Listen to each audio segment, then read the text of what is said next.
Hello everybody, getting some stuff done here. Replaced radiator, bracket support, replaced it with this one.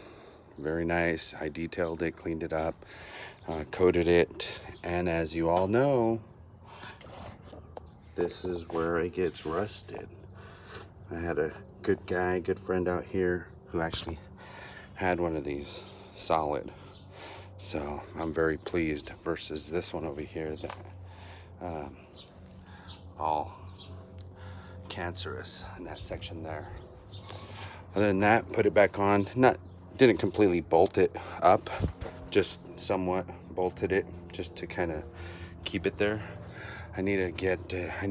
So what I did last time is I had this fuel tube down there from the pump, and it just it didn't tighten up well.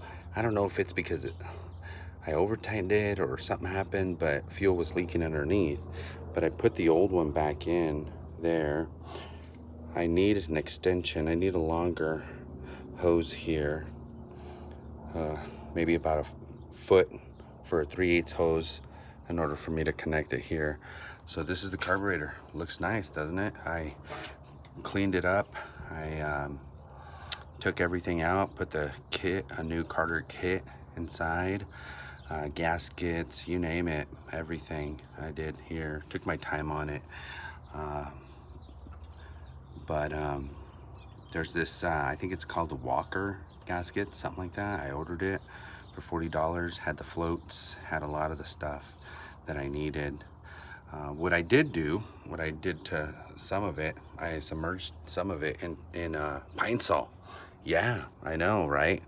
I was online looking, and some guy put his in Pine Sol, and it worked. So I thought I'd try it, and it cleaned it up really well. Don't get me wrong. I used the B12. I think it's what it's called, the carb cleaner.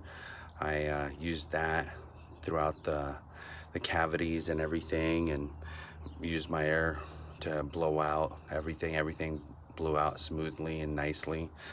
Then I took that home.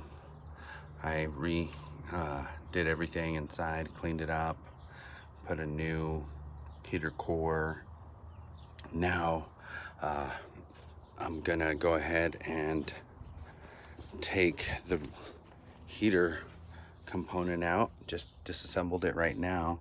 I'm gonna take it with me, clean it up, paint it, take any rust that I can off. I gotta take that bolt off, and that's about it. So other than that, getting really close. I'm gonna start working on this maybe next week, start welding that in there, and then get some new tires on Monday, rims and tires.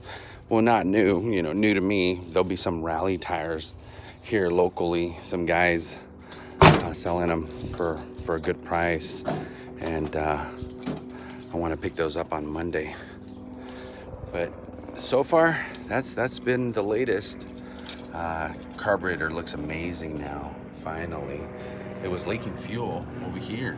I think it was because whoever had it had a bolt that wasn't right. So I found this off of my other carburetor. I have a Rochester. I took it off, and it threaded nicely. Finger, right? Make sure it went well, and then it finally got down where it felt it was tightening up, and that's what I was really looking for, was tightening it up here. The previous one, the owner had one of these over here, and it wasn't tight, so I think that's where the fuel was coming out. Other than that, that's about it for now. Got to get some hoses for that heater core there, replace this guy and that guy there, and that's it. Yeah.